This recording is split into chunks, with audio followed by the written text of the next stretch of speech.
gradually Lord Nityananda came out of his trance, and he saw Lord Chaitanya standing in front of him.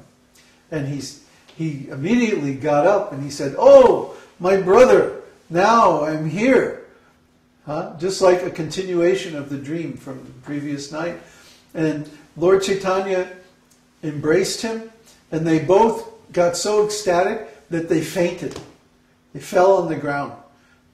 Like two golden pillars. It's described in the scriptures. They just fell on the ground. And then they were so heavy that nobody could move them. The devotees were trying to revive them and like that. But they were so heavy, they were like,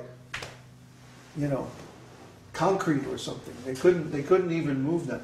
And then when Lord Chaitanya and Lord Nityananda awoke from their trance, they got up and they began to dance, and they began embracing each other and saying, my brother, and tears were squirting out of their eyes.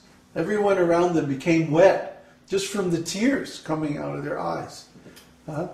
This is another property of the body of the Supreme Lord. His potency is beyond a normal human potency. So everything that he does is superhuman.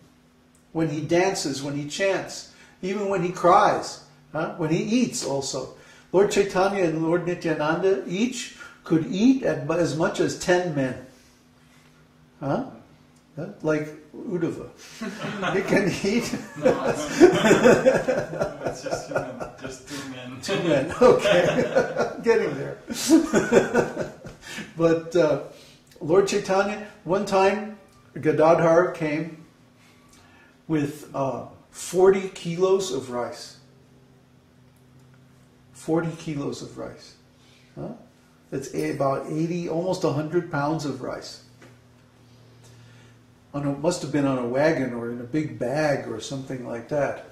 And Lord Chaitanya, actually Lord Nityananda was there all alone at that time in the house of Srivas. And so Lord Nityananda was like, lunch, cook it up. You mean the whole thing? And Nityananda goes, yeah, I'm hungry. So he's cooking up all this rice. And then Lord Chaitanya comes and he says, Nityananda, you think you can eat all this rice all by yourself? How dare you not invite me? And then they start mock fighting. They used to do this all the time. And because Lord Nityananda was playing the role of an avadut, one who has no material qualities or no material attachments at all, right? But Lord Chaitanya was playing the role of a householder. He was married. He was living with his mother and his wife, right? So sometimes Nityananda would get so ecstatic, he would like roll on the ground and all of his clothes would fall off and he wouldn't even notice, right? But he's running around, Krishna, Krishna, with no clothes on, right? And Lord Chaitanya is like, Nityananda, come on, calm down, you have to put clothes on. And he would take off his turban and wrap it around Lord Nityananda like this. And so at this time, then Lord Nityananda was there, and Lord Chaitanya came, and he started arguing with him. He said, Nityananda, nobody even knows your family background, or your caste, or, where you come from even.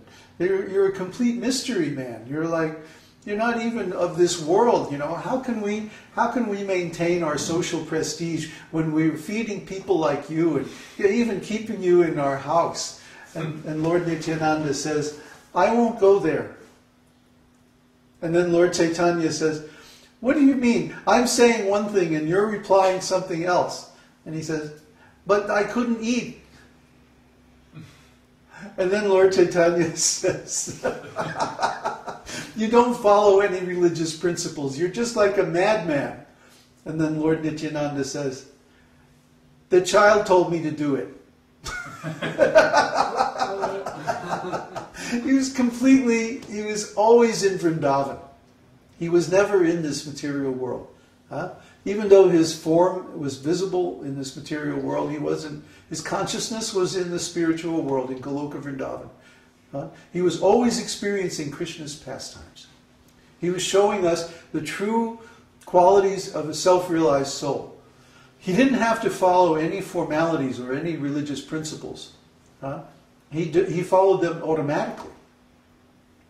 There was no question of his breaking the religious principles because he was completely beyond religion. He was in transcendental consciousness.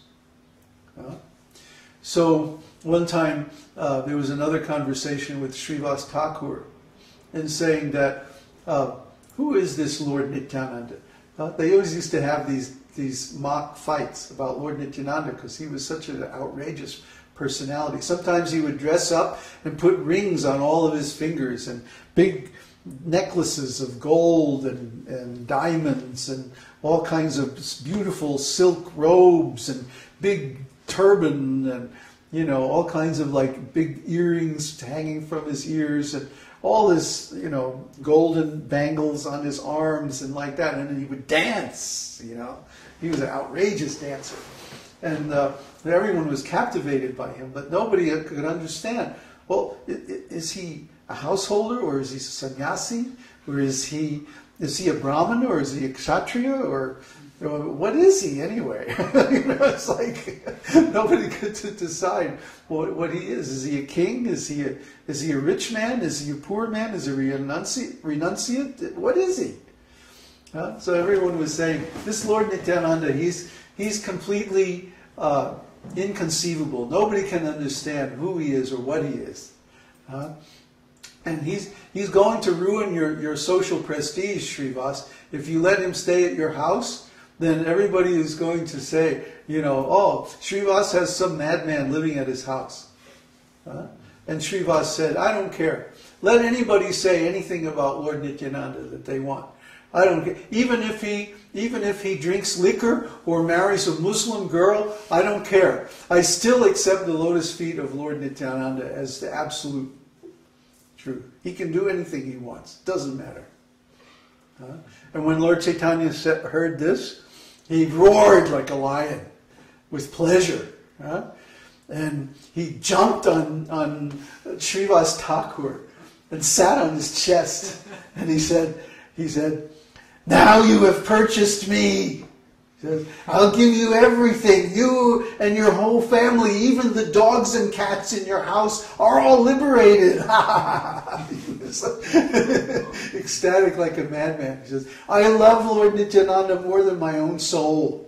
He says, so hearing you express your devotion for him like this has given me all the pleasure I could ever want. Like that. So Lord Nityananda, even though he was such an outrageous, over the top, completely outside the box personality, act like a madman, still, because everyone knew his spiritual qualities, nobody would try to stop him from doing anything that he wanted to do. He was completely out of control. And so he performed Sankirtan. His pastimes were chanting the holy name of the Lord in the company of the devotees. And he chanted, it's discussed, he's chanted in every house in Nadia, in Navadvip. All up and down, both sides of town, everywhere, up and down the Ganges, everywhere he went. And he went all over the place. He went all over Bengal. And he made millions and millions and millions of devotees by his transcendental potency. He even was, the story of Jagai and Madhai. Very interesting. Lord Nityananda and Haridas Thakur used to go out preaching. And they would go to every house and they would say, just chant the name of Krishna. Just study all about Krishna's qualities. Just recite Krishna's pastimes and offer Krishna all your obeisances and love. And this will give you transcendental realization. That's all you have to do, like that. So they would go everywhere and preach. Now, of course, the atheists didn't appreciate it very much, but there was nothing they could do, because Lord Nityananda was such an imposing personality. You know, they were just like, oh, okay.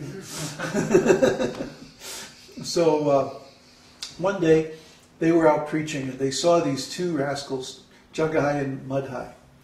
Jagai and Madhai had been brahmanas, born in a nice spiritual family. But then they became such great sinners.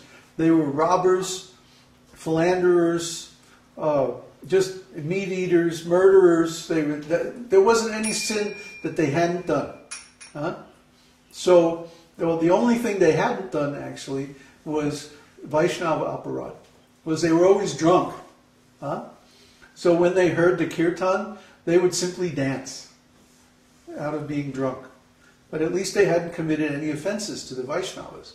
So Jagai and Madhai, one day they were out there and they saw Nityananda and Haridas. And they said, who are those guys? And Nityananda says, oh, if we can convert these rascals, then the glories of Lord Chaitanya will be established beyond a doubt. So he went up to them and said, chant Krishna's name, study Krishna's pastimes. Huh? Just worship Krishna and your life will be perfect. And these guys are like, what? Get out of here! And they start chasing them and running away.